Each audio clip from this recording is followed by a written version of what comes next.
Lectura 6, capítulo 5. Vamos a examinar cómo el riesgo, la estructura de riesgo y la estructura de términos afecta al interés. En el último capítulo 4, examinamos la tasa de interés, pero hicimos una suposición que solamente había una tasa de interés en la economía. En este capítulo vamos a examinar diferentes instrumentos con diferentes características que van a pagar una tasa de interés diferente. Primero vamos a examinar bonos que tienen el mismo flujo de efectivo, pero tienen diferentes precios. Esa diferencia en precio básicamente va a ser por la estructura de riesgo en el interés. Entonces vamos a examinar en detalle cómo esta estructura de riesgo parece, cómo se ve, y examinarlo.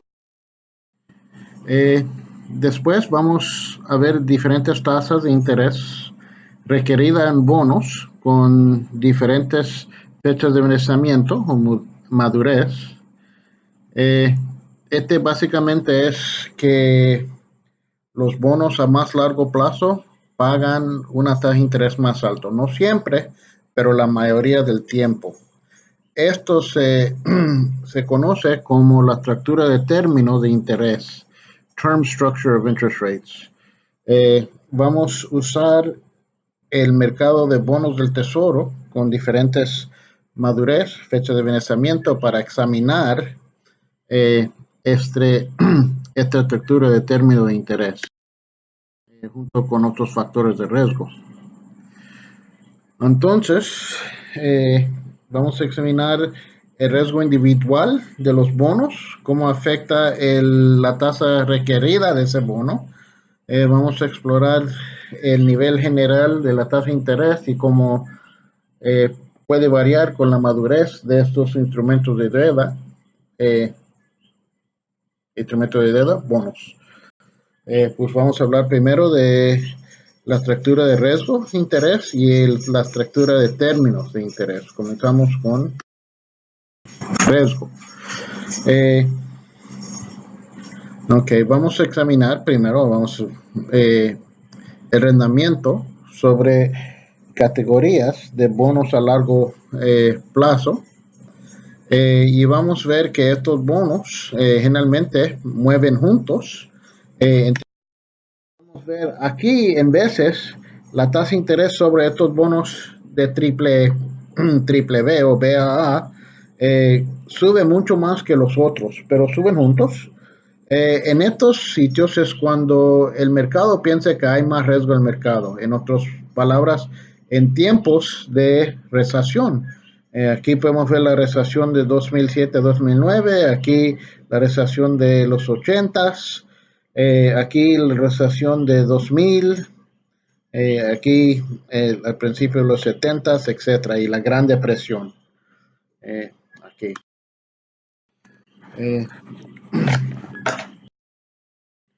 Entonces vamos a examinar tres factores que afectan la tasa de interés de estos bonos. Primero, el riesgo de incumplimiento o default, liquidez y consideraciones de impuestos a los bonos municipales. Pues vamos a hablar de el factor de riesgo de default o de incumplimiento.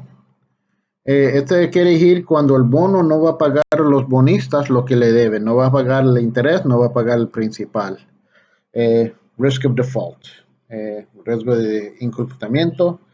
Esto ocurre cuando, como te dije, el emisor del bono no puede o no quiere pagar lo que él prometió en el contrato del bono. Entonces, hemos examinado el mercado de bonos del tesoro y generalmente pensamos que estos tienen el riesgo más bajo en el mercado. Y cuando los economistas y los economistas financieros hacen sus estudios, cuando calculan o cuando usan la tasa libre de riesgo, usan la tasa de bonos del tesoro. Pues dicen que no tiene riesgo de default porque simplemente cuando viene el tiempo para pagar estos bonos, pues imprima dinero. Entonces, pues pensamos que estos son bonos libres de riesgo. Pero vimos en dos épocas, en los 90 y 2011, que el gobierno básicamente eh, dijo que no iba a pagar lo que debía. Y eso tenía una relación sobre el mercado de bonos. En otras palabras, el precio de bonos cambió cuando eso ocurrió. Si actualmente eran libres de riesgo, el precio de esos bonos no cambiaría. It wouldn't change. Entonces, la diferencia entre la tasa de interés con bonos que tiene riesgo y esos que están libres de riesgo se llama la prima de riesgo. Esto es la tasa de interés requerida para tomar riesgo o comprar un bono que está más riesgoso. En otras palabras, yo tengo la opción de comprar bono del tesoro o un bono más riesgoso. Para yo comprar un bono más riesgoso, me van a necesitar pagar una tasa de interés más alta que el bono de tesoro. Esa es la prima de riesgo. Entonces, estos bonos que tienen riesgo siempre van a tener una prima de riesgo positivo. En otras palabras, la tasa de interés sobre estos bonos, cerebros péreves, todo lo demás igual, siempre va a ser positivo. La tasa de interés va a ser más alta que esos bonos libres de riesgo. Aquí tenemos un ejemplo de bonos cooperativos, el mismo análisis o el mismo tipo de análisis que hacemos en capítulo 4. Aquí vamos a asumir en paso 1 que hay un aumento en el riesgo de incumplimiento sobre bonos cooperativos. Entonces, esto implica que relativamente los bonos del tesoro son menos, se ponen menos riesgosos relativamente a los bonos del tesoro.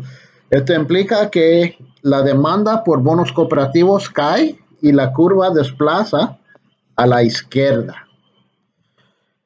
Entonces, el precio de los bonos cooperativos va a caer, la tasa de interés va a subir.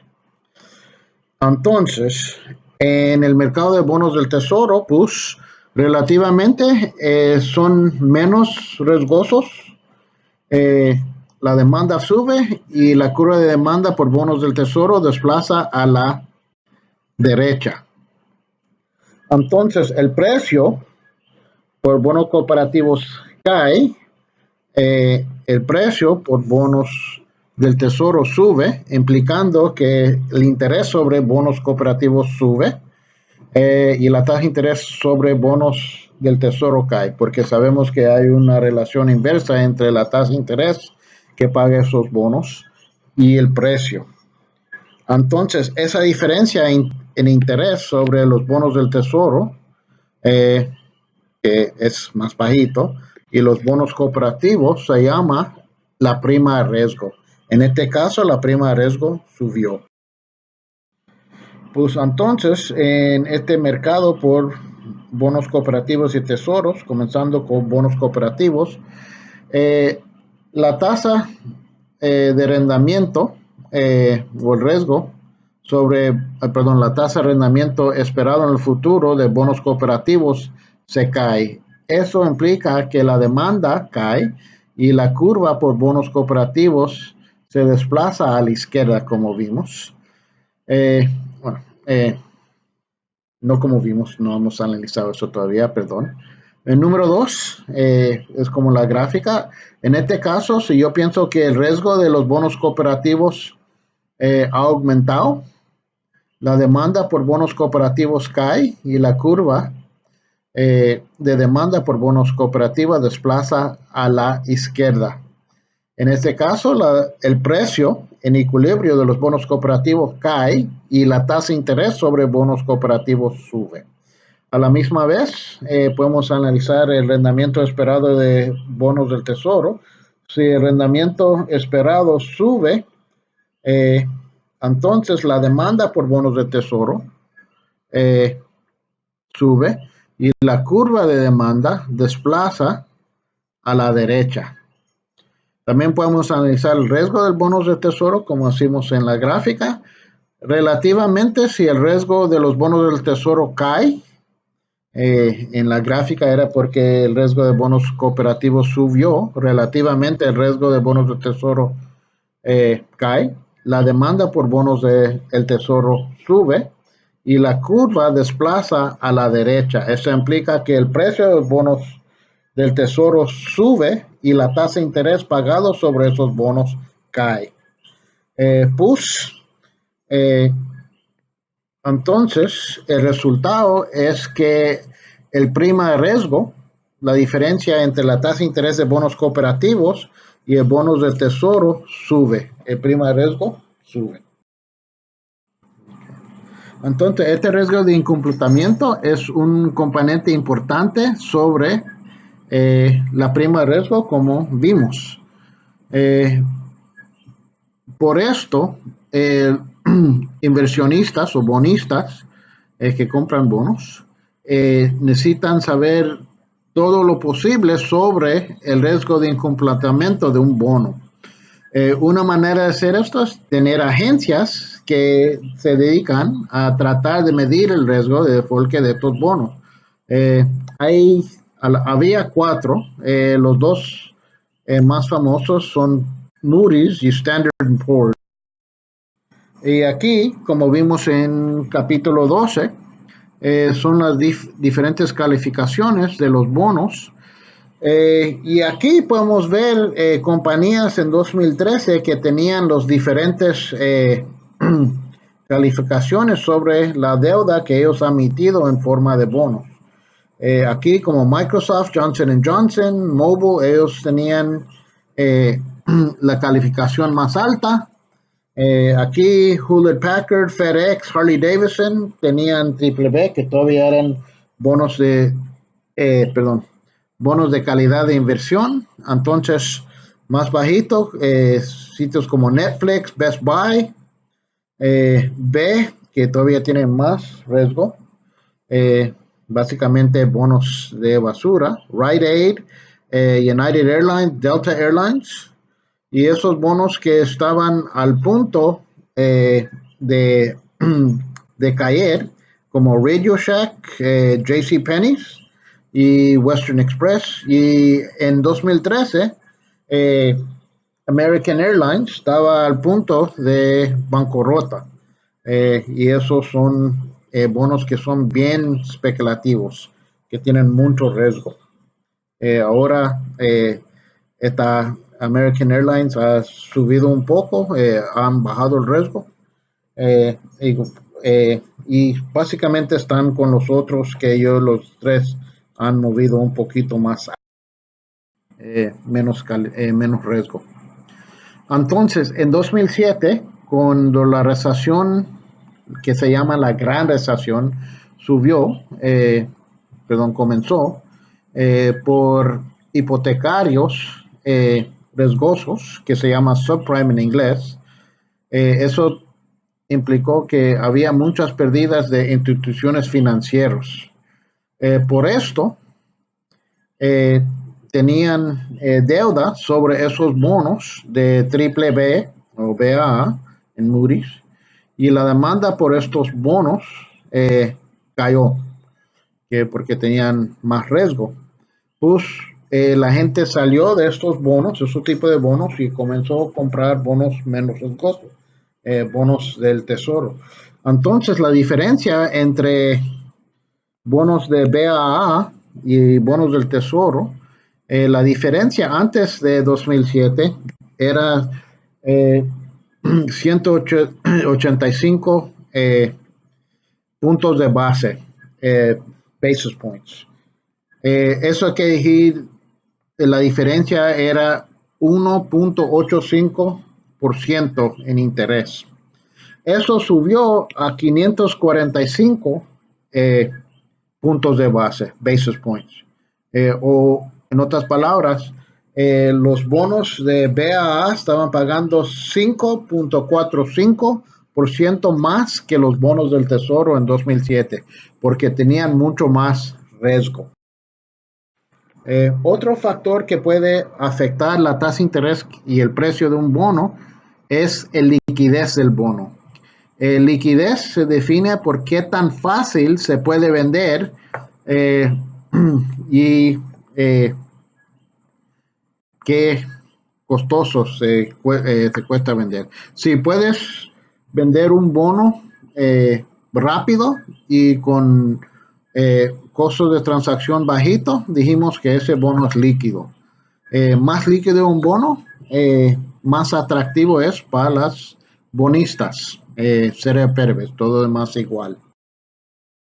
Entonces aquí vamos a asumir que la liquidez de bonos cooperativos cae. Eso implica que la demanda por bonos cooperativos va a caer y la curva de demanda desplaza a la izquierda. Esto implica que el precio de bonos cooperativos cae y la tasa de interés sobre bonos cooperativos sube.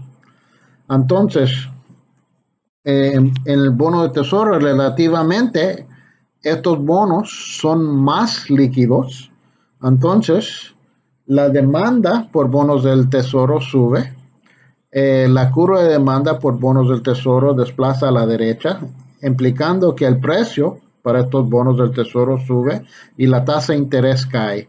Esto implica que el prima de riesgo entre bonos cooperativos y bonos de tesoro sube, pero no sube por riesgo de incumplimiento, sube porque la liquidez de bonos cooperativos subió. Pues este prima de riesgo refleja no solamente el riesgo de incumplimiento, pero también más bajo liquidez sobre bonos cooperativos. Entonces, la diferencia entre intereses sobre bonos cooperativos y bonos del tesoro, que llamamos el prima de riesgo, refleja no solamente el riesgo de default o incumplimientos, también refleja las diferencias en liquidez. Por eso, en veces esta prima de riesgo se llama la prima de riesgo y liquidez. Cuando vimos como todos estos bonos cambiaban juntos con tiempo en la figura 5.1, vimos que los bonos más riesgosos y también menos líquidos pagaban una tasa de interés más alta, pero también vimos que bonos municipales generalmente pagaban una tasa de interés más bajita que cualquier otro bono, incluyendo bonos del tesoro que tienen un riesgo mucho más bajito que bonos municipales. Y sabemos que los bonos municipales tienen riesgo por lo que pasó en California en los 90 y que pasó en otros ejemplos, incluyendo Puerto Rico, como 2 años pasados. También estos bonos municipales no son líquidos. En realidad, estos bonos son bien ilíquidos. En otras palabras, no hay mucha oferta de estos bonos. Es bien difícil comprar y vender esos bonos en el mercado secundario, comparado con bonos del tesoro. Pues esas dos cosas debían implicar que estos bonos debían pagar una tasa de interés más alta, pero como vimos en la gráfica, la figura 5.1, eso no es el caso. Bonos municipales pagan una tasa de interés más bajita generalmente, y también la vimos en capítulo. Y la razón es porque estos bonos no pagan impuestos federales y muchas veces tampoco pagan impuestos locales, estatales, por esos condados o ciudades que tienen que tienen impuestos de ingreso, muchas veces no pagan impuestos en esos casos tampoco. Los bonos del tesoro generalmente no pagan la tasa de interés local, pero sí pagan, pagan impuestos federales sobre el interés. Y bonos cooperativos eh, pagan en todos los sitios, pagan impuestos sobre interés local y federalmente. Hacemos un ejemplo en capítulo 12, vamos a hacer otro. Vamos a asumir que yo tengo a alguien que tiene una tasa de impuestos de 35% y él tiene un bono del tesoro que paga un pago de cupón de 10%. Entonces, por cada, eh, cada $1,000, él recibe un pago de $100. Pero después de impuestos, él paga de esos $100, él paga 35% de $35 al gobierno. Eso se queda después de impuestos con $65. Pero si un bono municipal está pagando 2% menos, 8%, él recibe ese pago de interés completamente después de impuestos 80. Pues en este caso, esta persona con la tasa de, la tasa de impuestos de 35%, le sale mejor con un bono municipal por razones de impuestos. Aquí vamos a tener otro ejemplo que inicialmente vamos a decir que estos bonos municipales pagan impuestos y luego por una razón el gobierno decide que estos bonos ya no van a pagar impuestos. También esta es la misma cosa que analizar si la tasa de impuestos sube. Pero de todos modos, ahora que no van a pagar impuestos o van a pagar menos o la tasa de impuestos sube, eso implica que la demanda por estos bonos municipales sube y la curva desplaza a la derecha. A la misma vez, bonos del tesoro que pagan estos impuestos, relativamente, ahora el rendimiento esperado por estos bonos después de impuestos baja. Esto implica que la demanda baja y la curva desplaza a la izquierda. Entonces, eso implica que el precio de bonos municipales sube, eh, implicando que la tasa de interés de bonos municipales cae. Aquí el precio de bonos de tesoro cae, implicando que la tasa de interés sobre bonos de tesoro sube. Pues en este caso, ¿verdad? Tenemos una diferencia sobre los bonos por impuestos.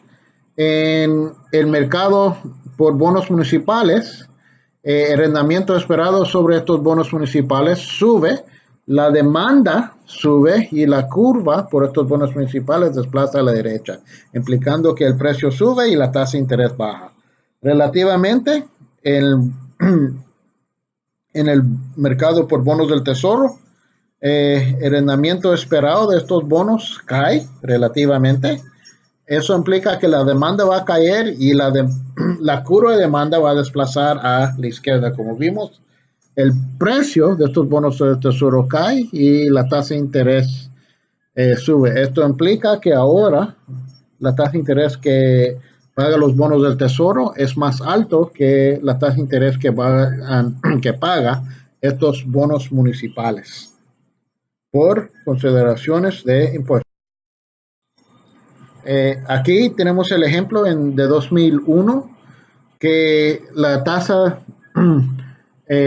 marginal de impuestos para las personas que tienen más ingresos, los más ricos, se cayó de 39% a 35%. Pues esto bajó la ventaja de estos bonos municipales encima de los bonos del tesoro. Esto implica que la diferencia entre estos bonos municipales y los bonos del tesoro o la tasa de interés caía. Después, con el nuevo presidente Obama, él subió la tasa de impuestos regresó a 39%, en realidad era 39.6%. Entonces, la demanda por estos bonos municipales subió otra vez. Entonces, con el nuevo presidente, el próximo presidente Trump, él bajó eh, la tasa de interés, la tasa de impuesto marginal sobre los más ricos o los que tienen más ingreso a 36%. Pues otra vez la ventaja de esos bonos municipales cayó. Ahora, como entendemos, como riesgo, liquidez y impuestos afectan la tasa de interés sobre bonos, vamos a hablar de bonos con diferentes fechas de vencimiento, diferentes madureces. Y estos bonos que pueden tener todas las características igual, pero diferentes fechas de vencimiento, van a pagar intereses diferentes. De junio 20 de 2013. Hoy en día, como vamos a ver ahorita, el pendiente ha cambiado de esta curva, pero generalmente vamos a ver que esta curva tiene un pendiente positivo generalmente. La mayoría de las veces tiene un pendiente. Pues, también explicando la forma de la curva de arrendamiento, una teoría, necesita explicar tres hechos. Primero, la forma de la curva de arrendamiento. ¿Por qué la tasa de interés de diferentes madureces se mueven juntos? Eso quiere decir que generalmente cuando la tasa de interés a corto plazo sube, la tasa de interés a largo plazo sube. Y podemos ver aquí, tengo bonos del tesoro que tienen un promedio de 20 años, de 3 a 5 años y de 3 meses. Y podemos ver que cuando uno sube, los otros siguen en todos los tiempos. Otra vez, hay tiempos donde la diferencia se pone más grande, pero generalmente se mueven juntos.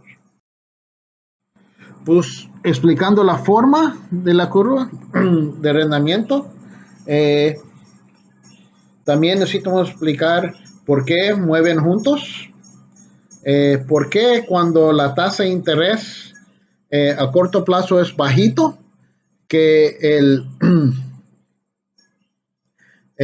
pendiente es más inclinado, y cuando la tasa de interés a corto plazo es alto, que la curva es menos inclinado o posiblemente tiene un pendiente negativo.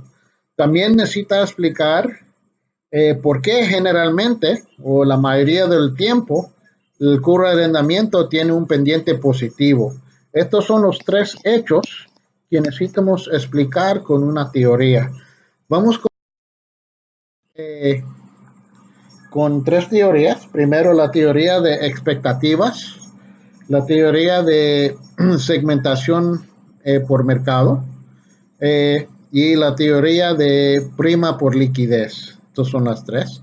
Vamos a ver que la primera, la teoría de expectativas, explica 1 y 2, explica por qué la tasa de interés de estos bonos de diferentes vencimientos se mueven juntos, y puede explicar por qué cuando la tasa de interés a corto plazo es bajito, el pendiente es más inclinado, y cuando están altos, menos inclinado o negativo. Pero lo que no puede explicar es por qué casi siempre el curva de arrendamiento tiene un pendiente positivo.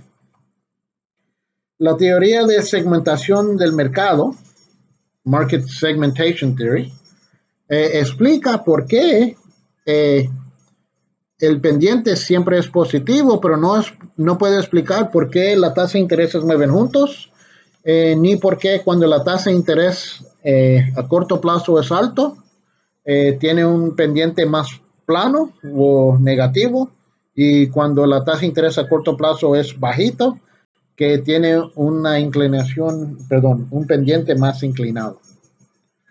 Entonces, el tercer teoría básicamente es una combinación de los dos otros teorías y eso puede explicar los tres hechos. Comenzamos con la teoría de expectativas. La suposición clave para esta teoría es que bonos con diferentes fechas de vencimiento son sustitutos perfectos. En otras palabras, a mí no me importa si yo compro un bono de 30 años o un bono de 3 meses. Lo que me importa es que la tasa de arrendamiento esperado eh, es más alto. Si la tasa de arrendamiento esperado de bonos de 30 años es más alto que bonos de 3 meses, pues voy a comprar de 3 meses. Si la tasa de arrendamiento esperado es más alto por bonos de 3 meses, voy a comprar esos bonos de 3 meses, esos T-bills. Pues la implicación es que el arrendamiento esperado de bonos de diferentes madureces, fecha de vencimiento, necesitan ser igual.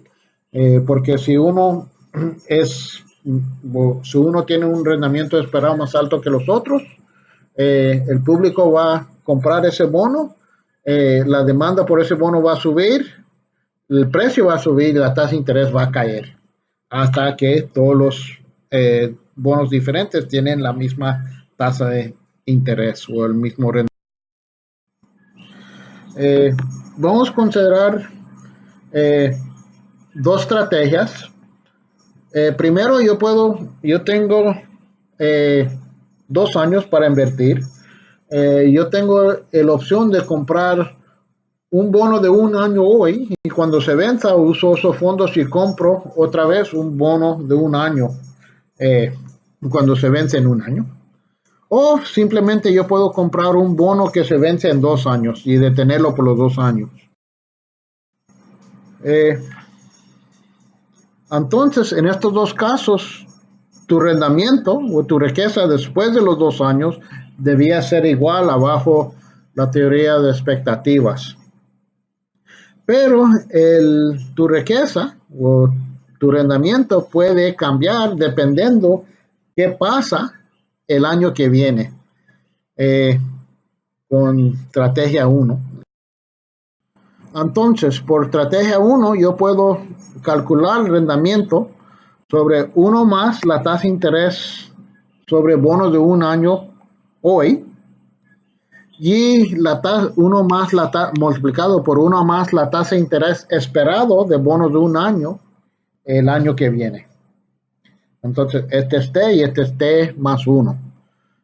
O menos, y la ecuación es menos 1. Entonces, yo hago el álgebra, yo tengo 1 más la tasa de interés de bonos de un año, más la tasa de interés de, de bonos de un año esperado el año que viene, más la tasa de interés ahora de bonos de un año, la tasa de interés de bonos de un año el año que viene, esa es la tasa de interés esperado, menos 1. Estos unos se cancelan y lo que queda es aquí. Esto básicamente es algo que es bien pequeñito, básicamente es una fracción multiplicado por otra fracción, vamos a decir 0.05 multiplicado por 0.06, y eso me da 0.00, perdón, 0.003. En otras palabras, es pequeñito, pues generalmente si la tasa de interés no es muy alto, la podemos ignorar y próximamente tu rendimiento sobre esa estrategia número 1 va a ser la tasa de interés hoy más la tasa de interés esperado en el futuro sobre bonos de un año. Estrategia 2 es simplemente comprar un bono de 2 años, entonces yo voy a recibir la tasa de interés este año y el próximo yo sé que voy a recibir es la tasa de interés otra vez el año que viene. Entonces yo puedo calcular otra vez perdón, los unos se cancelan y básicamente tengo la tasa de interés multiplicado por 2. Generalmente otra vez 2 multiplicado por esto Esto otra vez, si es la tasa de interés es 0.05, es 0.05, 0.05. Entonces eso sería 0.0025. Pues generalmente este es pequeño y la vamos a ignorar. Si la tasa de interés no es muy alto, la podemos ignorar. Entonces el rendimiento básicamente es 2 multiplicado por la tasa de interés. En otras palabras, yo voy a recibir la tasa de interés este año y la misma tasa de interés el año que viene. Pues la multiplico por 2. Entonces yo puedo comparar las dos estrategias, ¿verdad? Y abajo la teoría de expectativas debían ser igual, o el rendimiento debía ser igual. Yo divido los dos lados por 2, entonces la tasa de interés sobre bonos de 2 años hoy es igual al promedio del bono de 1 año hoy y la tasa de interés esperado el año que viene sobre bonos de 1 año, o básicamente el promedio de bonos de 1 año entre los 2 años que tengo el bono de 2 años. Esos dos debían ser igual. En otras palabras, las dos estrategias me van a pagar el mismo rendimiento. Abajo la teoría de expectativa. Puse aquí, yo compro el bono de 1 año, espero 1 año, entonces compro otro bono 1 año, pero aquí, hoy, yo no sé qué va a ser la tasa de interés el año que viene sobre estos bonos de 1 año. Pues yo necesito estimar qué va a ser la tasa de interés. Por eso tengo la tasa de interés esperado el año que viene. Eso implica que estos dos, eso es igual de comprar, el rendimiento esperado con esta estrategia es igual de solamente comprar un bono de 2 años. Y por eso tenemos la ecuación aquí. Este es el ejemplo, o vamos a hacer un ejemplo con números. Aquí un bono de 1 año paga 9%. Yo espero que el año que viene un bono de 1 año paga 11%. O yo puedo comprar un bono de 2 años ahora que paga 10%. El promedio de 9 y 11 es 10%, que es exactamente igual. Y ese es que el pronóstico, o lo que predice la teoría de expectativas, que esos dos estrategias debían ser iguales. Si yo la hago por n años, pues es la misma ecuación. Básicamente, la tasa de interés por un bono a largo plazo va a ser el promedio esperado de comprando bonos a corto plazo. Y cuando vencen, compro otro bono de corto plazo y sigo por n años. Entonces aquí tengo IT, IT más 1, IT más 2, hasta IT más N menos 1, todo dividido por N porque es el promedio. Es complicado, pero básicamente es que la tasa de interés a largo plazo es el promedio de la tasa de interés a corto plazo esperado. Aquí tengo un ejemplo con números. Yo voy a asumir que durante los próximos 5 años, que yo espero que la tasa de interés sobre bonos hoy es 5%, pues eso la puede observar, yo no necesito estimar.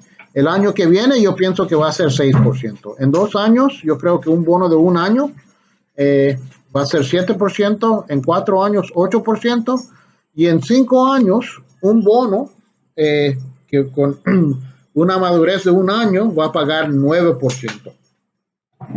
Entonces, la tasa de interés sobre un bono de 2 años hoy debía ser el promedio de 5% y 6%. 5 más 6 dividido por 2 me da 5.5. Abajo la teoría de expectativas. Si eso es verdad, si la tasa de interés sobre un bono de 1 año es 5% y en 1 año yo espero que un bono de 1 año paga 6%, eso implica que un bono de 2 años hoy debía pagar el promedio de eso, o 5.5%. Igual, si yo calculo un bono de 5 años, va a ser simplemente el promedio de todos los de todos la tasa de interés sobre bonos de un año esperado en el futuro. Entonces, el promedio de esto me da 7%, 5% más 6% más 7% más 8% más 9% dividido por 5, el promedio, me da 7%. Entonces, la tasa de interés por un bono de 2 años, como calculamos, es 5.5. Por 5 años es 7%. Yo podía hacer la misma cosa con bonos de 3 años. 6% es 5, más 6, más 7 dividido por 3, me da 6%. Por 4 años, 5 más 6 más 7 más 8 dividido por 4, me da 6.5%. Estas son las tasas de intereses que debían hacer por bonos de un año, que ya sabemos, de 2 años si la compro hoy, de 3 años, de 4 años y de 5 años. Pues esto explica por qué cuando la tasa de interés a corto plazo está esperado a subir en el futuro, que el promedio a corto plazo va a subir, y eso explica por qué la tasa de interés a bonos a largo plazo también va a subir. En otras palabras, como uno es el promedio del otro, van a mover juntos.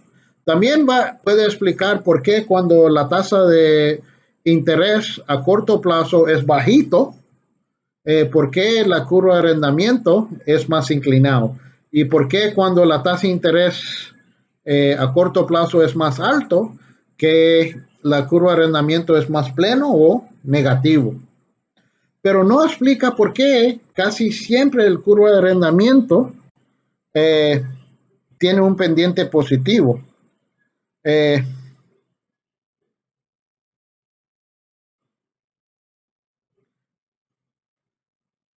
pero puede explicar por qué en veces tenemos esta curva de arrendamiento que tiene un pendiente negativo. I was getting ahead of myself, sorry guys. Aquí las expectativas, entonces explica el hecho número 1, por qué mueven juntos. Eh, entonces, si la tasa de interés hoy a corto plazo sube y la tasa de arrendamiento esperado en el futuro sube, los dos necesitan mover juntos, entonces eso implica cuando la tasa de interés a corto plazo sube, la tasa de interés a largo plazo va a subir. ¿Puede explicar hecho número 2? ¿Por qué cuando la tasa de interés es bajita, que el pendiente de la curva de arrendamiento es más inclinado, y cuando la tasa de interés a corto plazo es alto, eh, que el pendiente es más plano o en veces negativo? Pero no explica el número 3. No explica por qué la tasa, perdón, el curva de arrendamiento generalmente tiene un pendiente positivo. Abajo, la teoría de expectativas, la curva de arrendamiento debía ser generalmente plano, y el tiempo que tiene un pendiente positivo y un negativo debían ser más o menos igual. Eh, el pendiente básicamente va a depender de que yo espero que la tasa de interés en el futuro va a cambiar. Si yo pienso que la tasa de interés en el futuro va a bajar, debía tener un pendiente negativo. Si yo espero que va a subir, debía tener un pendiente positivo. Pues generalmente en promedio, el tiempo que yo espero que la tasa de interés va a subir y que va a caer debía ser más o menos igual. Entonces, 50% del tiempo la tasa de arrendamiento, más o menos, debía tener un pendiente negativo, y eso no es verdad. 90% del tiempo, el curva de arrendamiento tiene un pendiente positivo, en que ahora en día es negativo, pero este es raro. Eso nos trae a la teoría de segmentación de los mercados, Segmented Market Theory. La suposición clave aquí es que bonos de diferentes madureces no son sustitutos. Eso quiere decir que a mí, si yo prefiero bonos de 30 años No importa qué está pasando con la tasa de interés, bonos de 10 años, 20 años, lo que sea, yo prefiero bonos de 30 años y yo voy a comprar bonos de 30 años. No importa qué pasa en los otros mercados de diferentes financiamientos. Yo estoy en un mercado con un financiamiento y esa es mi preferencia.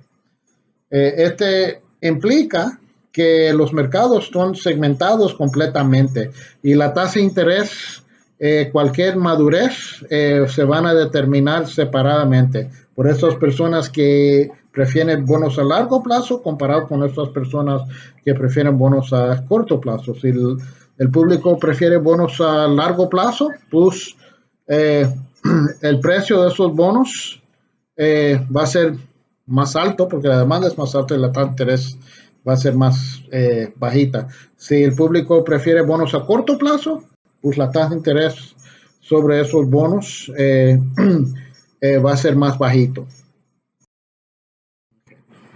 Pues esto explica, entonces, hecho número 3, por qué el correlamiento casi siempre tiene un pendiente positivo. Ese es básicamente que el público prefiere bonos a corto plazo. Y esos bonos a largo plazo tienen menos demanda, eh, eh, precios más bajitos y tasa de intereses más largos. Y por eso los bonos a corto plazo tienen precios más altos relativamente y una tasa de interés más bajita comparado con bonos a largo plazo.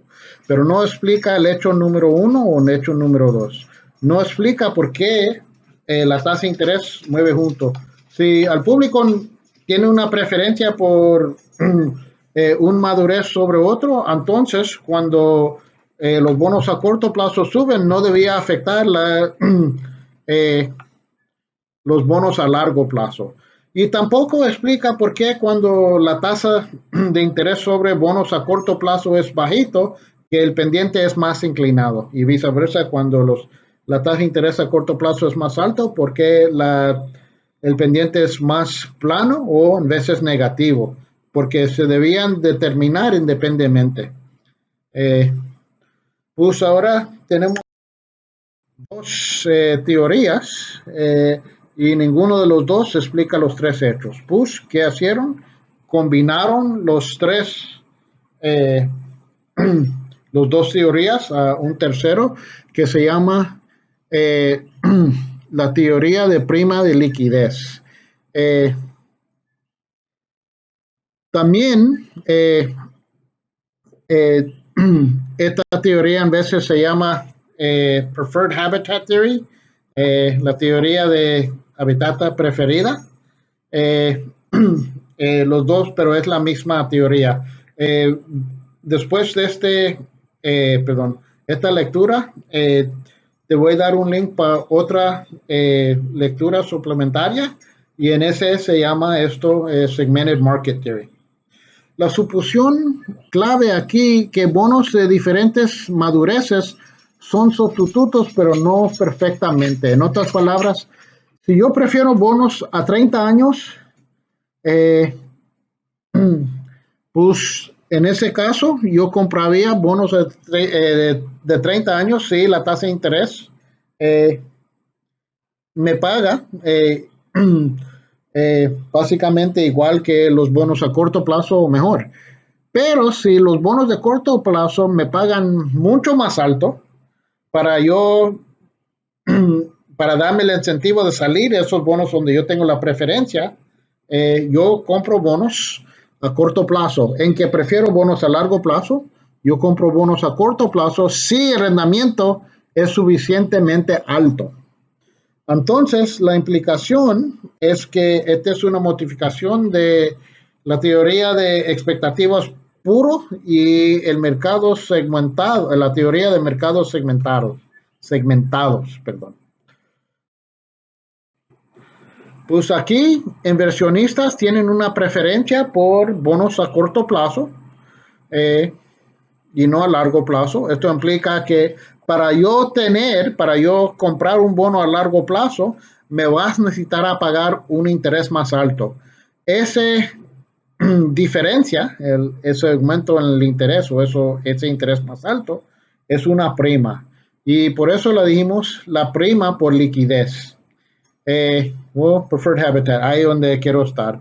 Entonces, ese tasa de interés a largo plazo necesita ser más alto a corto plazo. Sí, prefiero bonos a corto plazo para yo comprar los bonos a largo plazo. Okay. Pues aquí, esta parte se ve igual que la teoría de expectativas, pero aquí tengo la prima por liquidez, LNT. Este quiere decir cuánto más me necesitas pagar en rendimiento para yo comprar un bono a largo plazo en vez que yo prefiero que es un bono a corto plazo. Si me pagas suficiente o si aumentas la tasa de interés suficiente encima de que yo prefiero, yo compro el bono a largo plazo.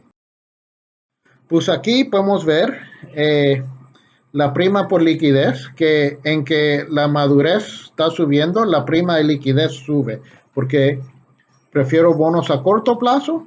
Para yo comprar un bono a largo plazo, me necesitas pagar esa diferencia, LNT, la diferencia entre que un bono a corto plazo pagaba, pues necesitas pagar encima de eso, LNT. Es 0.75% más 6.5 me da 7.25. Entonces, esta teoría me explica por qué el pendiente de la curva de arrendamiento es positivo generalmente por esa prima de liquidez, por las preferencias de los inversionistas. En este caso, porque los bonistas prefieren bonos a corto plazo.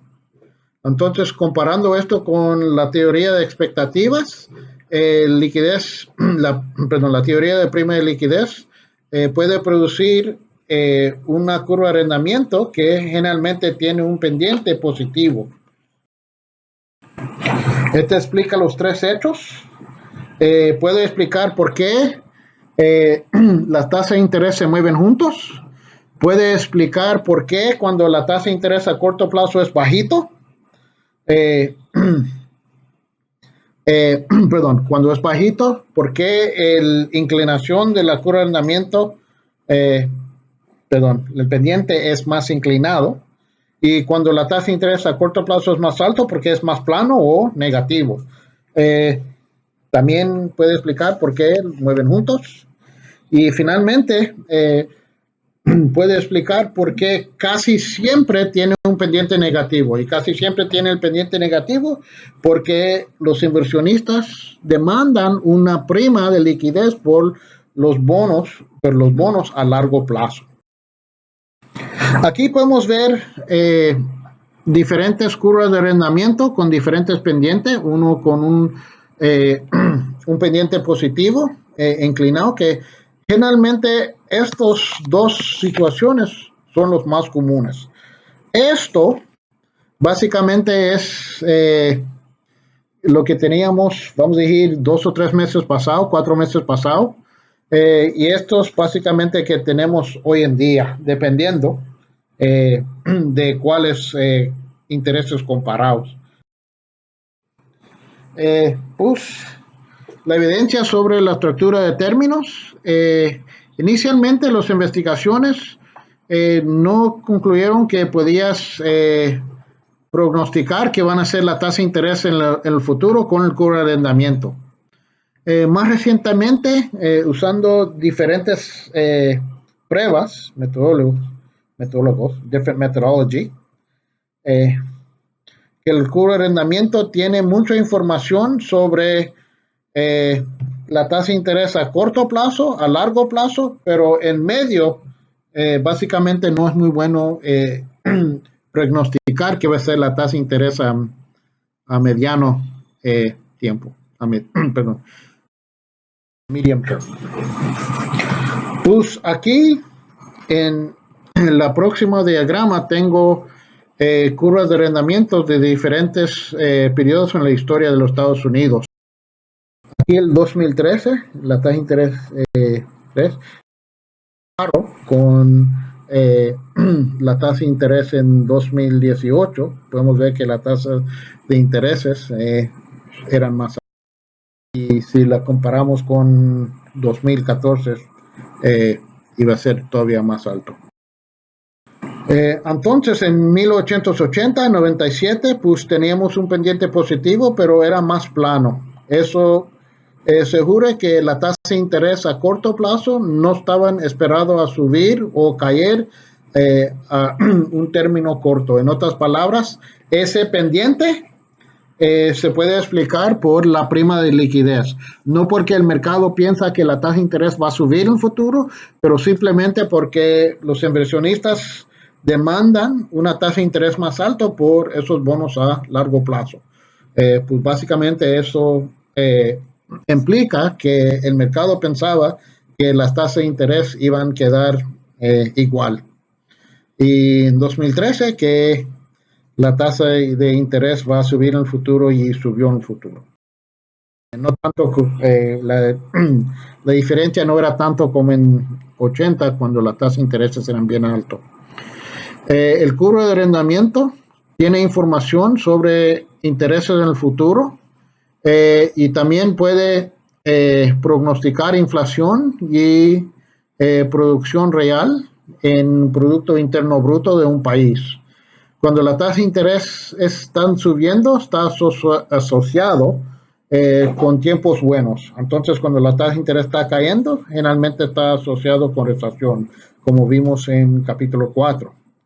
Que la tasa de interés nominal está compuesto de la tasa de interés real de inflación.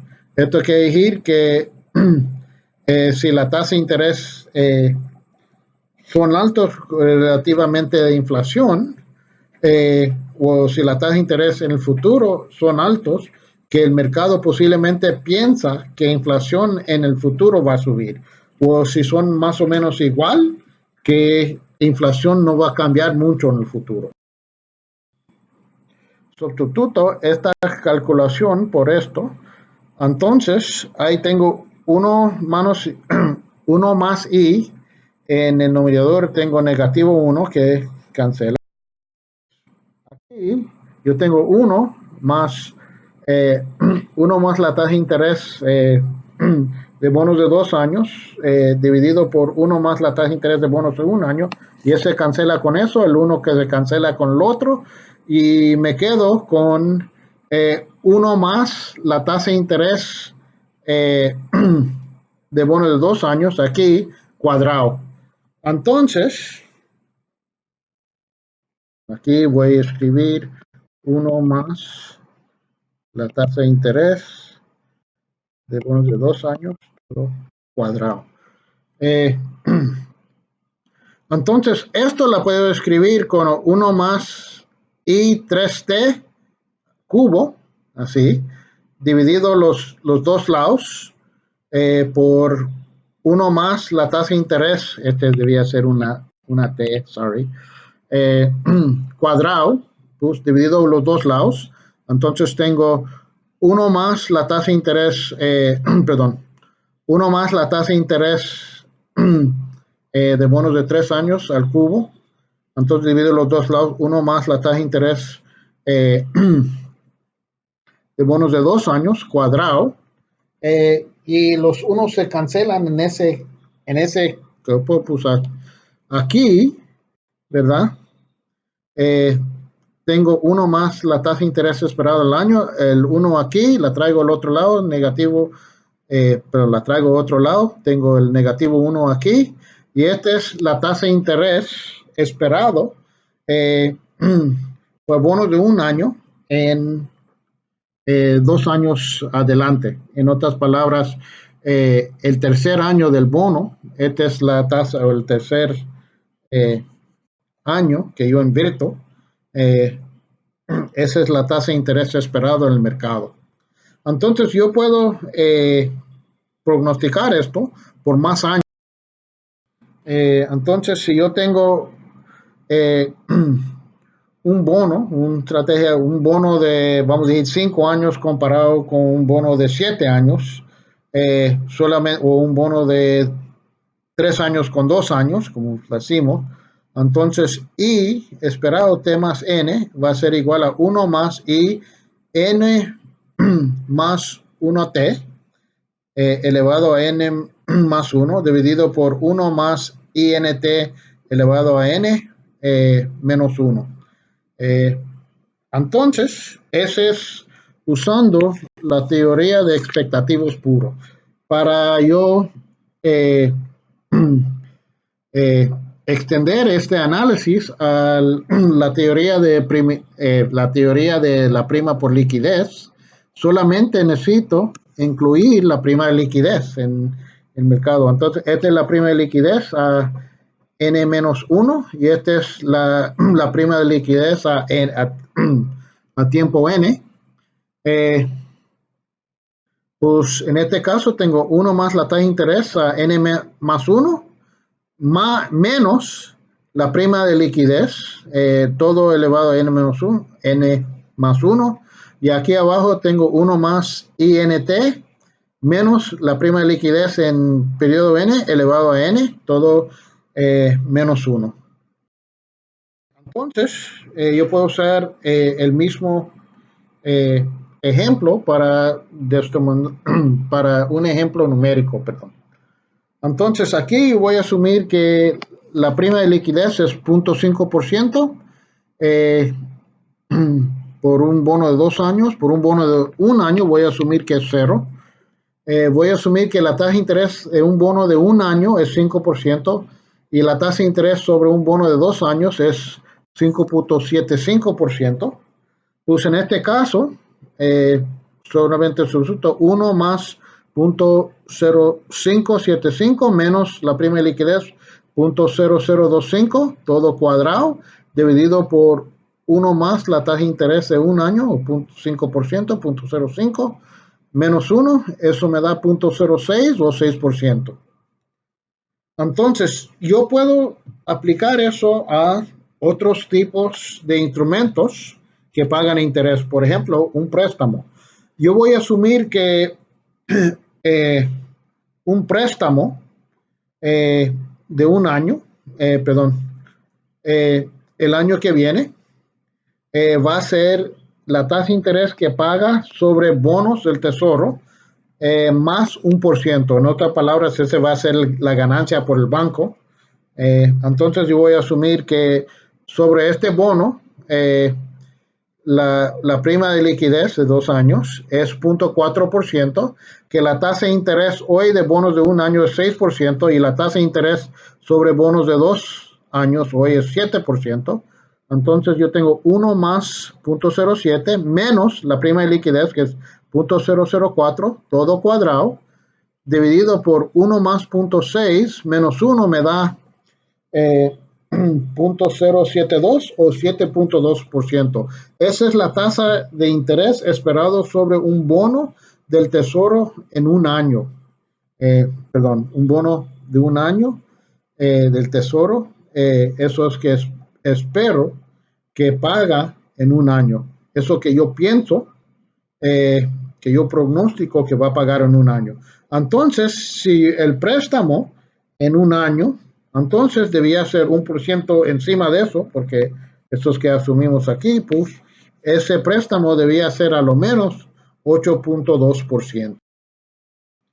Entonces, hemos hablado en esta lectura sobre la estructura de riesgo de incumplimiento sobre intereses. También vimos que esta estructura de riesgo también puede incluir liquidez y impuestos.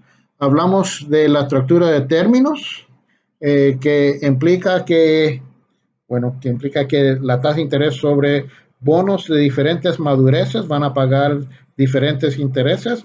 Vimos 3 teorías y vimos que la teoría de expectativas no explica todos los hechos, explica 2 de los 3. La teoría de mercados segmentados explica un hecho número 3, pero no los otros 2. La combinamos a la teoría de prima por liquidez o mercados segmentados, hábitat preferido, preferred habitat, es la misma teoría. Y esa teoría de prima por liquidez explica todos los tres hechos que hemos hablado. ¿Por qué las tasas de intereses de diferentes madureces se mueven juntos?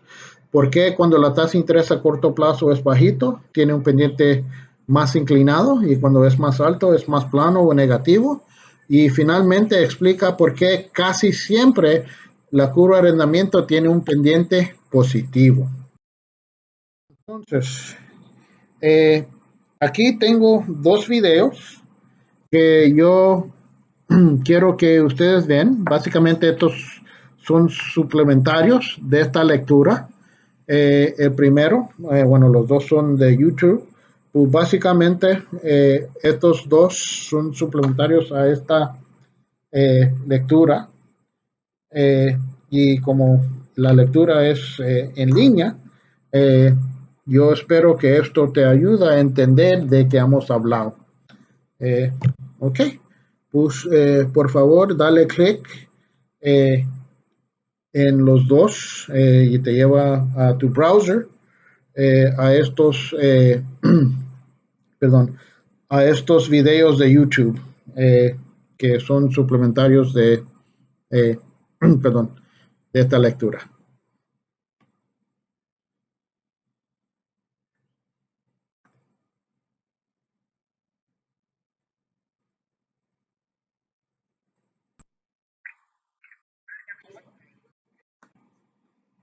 Entonces, el primero es 12 minutos, el segundo, para darle clic,